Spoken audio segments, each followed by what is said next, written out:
Okay, I mean, I don't know what the solution is, but it's certainly not what we're doing.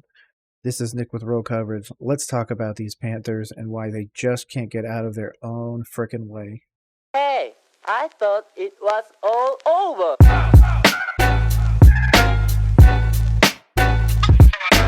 What is up? It is your boy Nick. It is Roll Coverage. Let's jump into it. We're talking about my 0-5 Panthers again. Now, honestly, I've made a few videos going after them, to be honest. The people that I hold most accountable for the mistakes right now are Scott Fitterer, number one. I've made more than one video about why he shouldn't have his job, so I'm not going to put a whole lot of cachet into that right now. And Frank Reich. I have supported Frank Reich. I think being the first quarterback we ever had and everything, I've given him a lot more leeway than basically everybody else in the franchise or any fan for that matter. I'm at the point now, though, where the play calling is getting tough. So one of the things I'm going to pull up, though, you guys won't be able to see it down there, but I actually got a little back and forth between me and Smoove Operator from 4-Man Rush. Shout out 4-Man Rush. You guys are awesome. I love what you guys do. May not agree with everything, but that's okay. We're fans. But I basically, he put out something that said, I told y'all how I felt about Reich hire, and y'all stood up here and crucified me. No, we need an offensive guru. I hate each and every one of you who argue with me about stuff will say, I can see a mile away. So obviously I understand where his frustrations are coming from. Lots of bubble screens, lots of our offense kind of getting in its own way. But of course, we're just also dealing with a rookie quarterback. My response was that I disagreed, and that personally I think that the personnel is subpar, and that Frank can't overcoach them to greatness. I truly believe that, again, Fitterer gave him the shit end of the stick. And then he said, oh, well, Wilks had a similar roster playing winning football in December. And yes, I will agree with that. But Wilks is in a much better situation and will not come back to the Panthers after the way we treated him. So that's just out. Steve Wilks, unless he's willing to, kind of put the Panthers in a weird spot, meaning to get a big old contract to protect himself, I wouldn't come here. And anybody that says he should come here is not accepting of what's happened in the past. I think that's the best way to say it. We'll just say that. But anyways, we went back and forth. I think he's got some very valid points. I also said that the roster being similar definition means that it's not the same and therefore can't be used against Frank. It is technically a different roster with different pieces and everything. So I'm not going to say, oh, Wilks did it with this roster when it's not the same. Same year, sure, but they're technically two separate. A lot of people have brought up the idea that TB would take over play calling duty. Now, that was something that he brought up as well, and he said nothing about TB's resume tells you that he will be a better play caller. That's just your hope, and I agree with that. The offensive line is exactly the same unit with adding pieces, and your magical TB changed us from a zone team to a power team, and guess what? Run game non-existent. Yes, I agree with that, but I feel like that's not necessarily. The person that people are going to rail against is Miles Sanders. Miles Sanders had a great year last year with Philly. He proved he's a really great back. They proved that they're a run-first team, though, so I think that could have inflated his numbers a little bit. I do think that Miles Sanders, when healthy, is better than Chuba Hubbard. Now, I'm also one of the people that when we had Christian McCaffrey, when we had just gotten Chuba out of college and everything, I said we should just go with Chuba, trade Christian, get a big, huge bunch of capital, and then move forwards with that. My other solution would be to trade, at that time, Christian McCaffrey for somebody like a Derrick Henry and then run Derrick Henry and Chuba in a really crazy running thing, kind of like what Philly's doing now, where they're really diversifying the backfield and able to get quite large chunk plays. And not only that, but sometimes they're rushing, at least Atlanta, from what I can remember, 35-plus times a game. Obviously, with Bijan, you want to be able to utilize him, so that comes in part and parcel with that. But Smoove has got some very valid points. I 100% agree with what he's saying. I just don't know what the solution is. So what I'm seeing from a lot of different people, shout out Monty, Slickwick, everybody out here. Smoove actually just replied to me. Chuba does well. Yeah, I agree. He's awesome. I think Chuba could be a running back one if you weren't trying to get a 1,000-yard rusher. Why I give that caveat is because I do really, really, really like Chuba. I just don't think that he's built to be a 30. Nobody really gets 30 carries anymore. 20-plus carry a night, 17, week running back. So that's my hesitation with that. And our team is already dealing with injuries. I actually have ESPN up right now, so I'm going to pull up the injuries right quick. The Zavala thing, real quick. The Zavala thing is going to be a problem. Obviously, he's not the greatest, but neck injury is an issue. Obviously, he gave us a thumbs up when he was leaving the field, so I'm happy about that. But overall, I'm just not happy. We've got a lot of injuries. Just looking at this one, if anything's changed as of right now, I understand. August 29th, Henry Anderson was put on IR. Then Marquise Haynes, Christensen, Horn, Shaq Thompson, who I love, Stephen Sullivan, Corbett, Blackshear, Deion Jones, David Sharp, Xavier Woods, Dante Jackson, and now Zavala.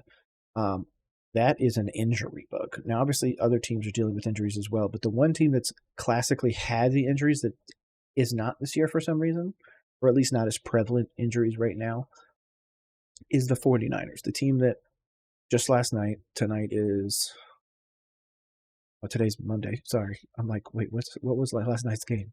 Last night was the Niners-Cowboys where they just mauled them. Great game overall. I was really happy with it. But these injuries normally affect other teams. Normally we're half decent. J.C. Horn's obviously had a little bit of an injury bug since he's gotten into the NFL, but overall I'm happy with this team. I'm happy with the idea. I love Shy Tuttle, Derek Brown, Burns, which I'll get to here in a second. But I have some things that I want to ask to Panthers fans. Panthers fans, meaning friends, enemies, I really don't care. I really want to get more people involved with this thing. And that is, we're 0-5 because, in my opinion, our personnel is not there. We are dealing with a lot of injuries at key positions, mainly corner, or in the secondary in general, free safety with Woods and everything. I like what we did getting Bell, but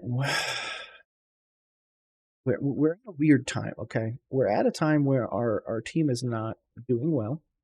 But on top of that, we have everybody in the fan base kind of going rabid. I actually said coming into this year, my wife is a testament to this, that I said that the Panthers were going to be really, really, really bad. I am obviously seeing the flashes of Bryce Young, but coming into this year, I had very, very, very low expectations because of who our GM is. We've built a team based on wide receiver 3s and 4s and everything like that. We're trying to force a 33-year-old Adam Thielen to be a wide receiver 1 and end with like 1,200 yards and 12 touchdowns and everything. But if that's the case, then we go 0 and we don't win a game 0, 16, 17, whatever the hell it is. Sorry, I've had too much coffee this morning. I can't think straight. But I'm just at this point now with this team where I feel like the devil and the angel on the shoulders. The reason why I say that is because I'm going to use it in a bunch of different examples, and I'm going to say it really quickly, so hopefully you can kind of keep up. Bryce Young is a bust. Devil on my shoulder says he's not able to produce. We're 0-5 and everything like that. Angel on my shoulder is he's shown that he can actually process quickly, deliver the ball accurately, and do well. Now, I understand there's interceptions, but if this was 10 years ago, this would be a normal development track for a rookie quarterback. But in the last few years, we've had a lot of rookies show up, show out, and do that.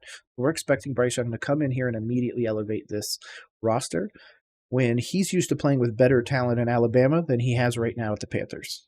And you can fight me all you want with that. The Alabama team that Bryce Young was on before he left is better than this current Carolina Panthers team.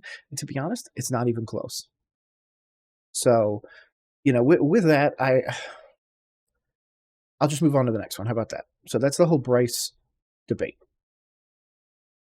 My next question in this whole debate is, we start with the quarterback's a bust. Let's go to the running back. Miles Sanders. Oh, he's a bust. We shouldn't have got him, blah, blah, blah. We should have gone with Hubbard. Well, we didn't go with Hubbard when we originally got rid of Christian McCaffrey because we didn't really commit to him. So then we come into this, and what's happening now? We're not committing to the run game. So how are we going to hold Miles Sanders to the same standard? Or Chuba Hubbard for that matter? So people are going to go to the stats. Now, I understand Chuba Hubbard right now, I believe, still has a higher yards per carry. I believe it was like 4.6 and then 3.4 or something like that. It might be different now. If it is, feel free to correct me. But the teams are adjusting themselves because they are looking for Miles Sanders. They're not looking for Chuba Hubbard. So when Chuba comes out there, they're not scheming for him. They're not worried about him. He's just on the field. He's another guy. They're like, whatever. He's a fullback, essentially. That's what they treat him like until he rips off something, and then they eventually have to start respecting him. And I think that that would be the case if we were to bring in somebody else as well. I think that Chuba would be schemed for, of course. They want to stop him. They want to stop his catching ability. He's incredibly agile. I love it. Obviously, what he did in college was ridiculous. But it would be the same thing. They would start scheming for Chuba. He would get a little bit less, but of course he's going to succeed, just not at the ultra level that, say, a Christian McCaffrey, a Derrick Henry, a Nick Chubb pre-injury, or anything like that. So same thing. I've got a devil on my shoulder here talking about Miles Sanders and being like, man, he's not really that. We can't run the ball. We have a poor O-line, regardless of what anybody wants to tell me. All that stuff. But yet over here, he was amazing with the Eagles. He's great out of the backfield, great after the catch. I like Miles Sanders, but it might have been a year too early, which is going to hurt him long term. Wide receiver group, I'm not going to spend really any time talking about. If you have seen me on here, again, this is Nick with Roll Coverage.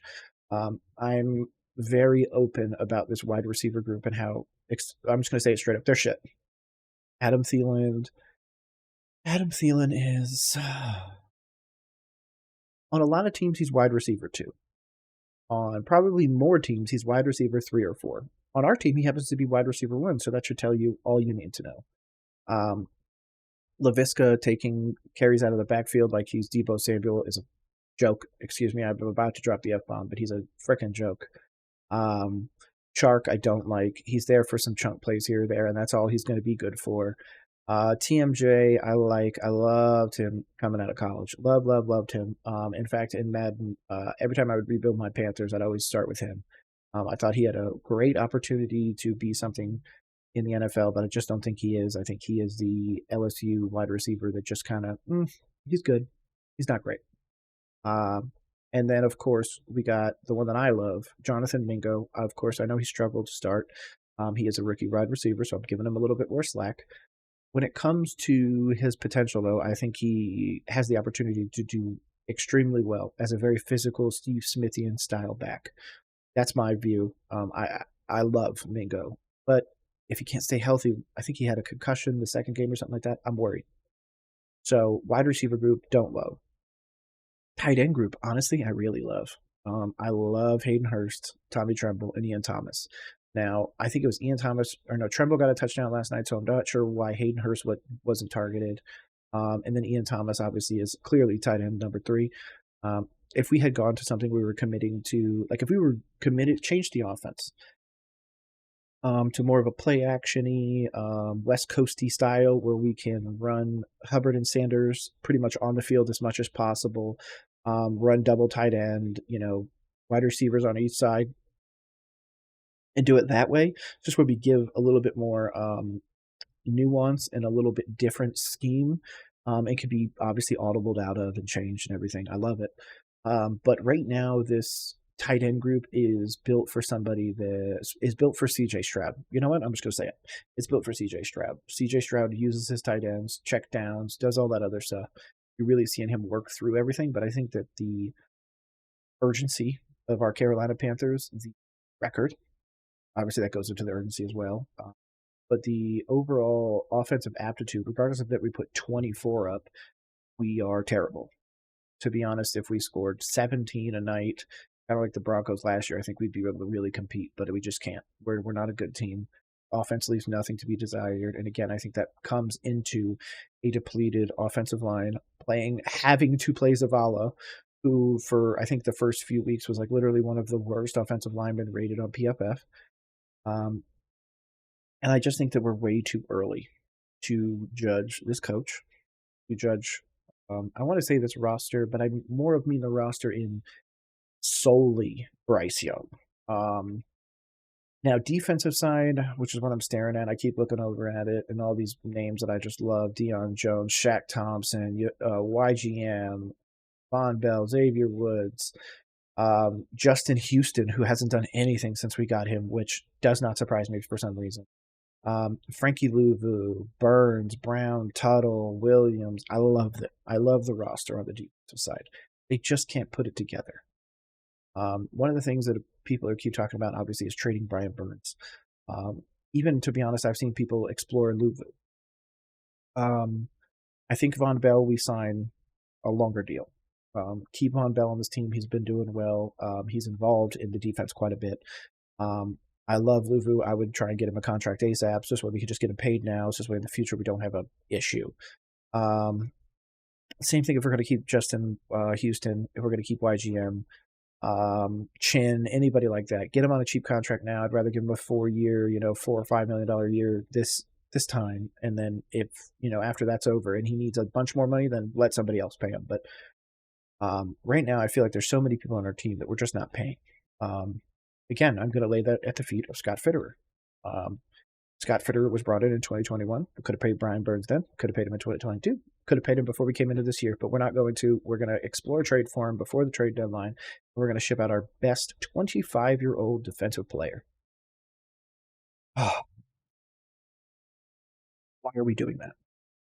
It makes no sense to me. It makes no sense to me because there's teams that would chomp at the bit for a 25-year-old linebacker like Brian Burns.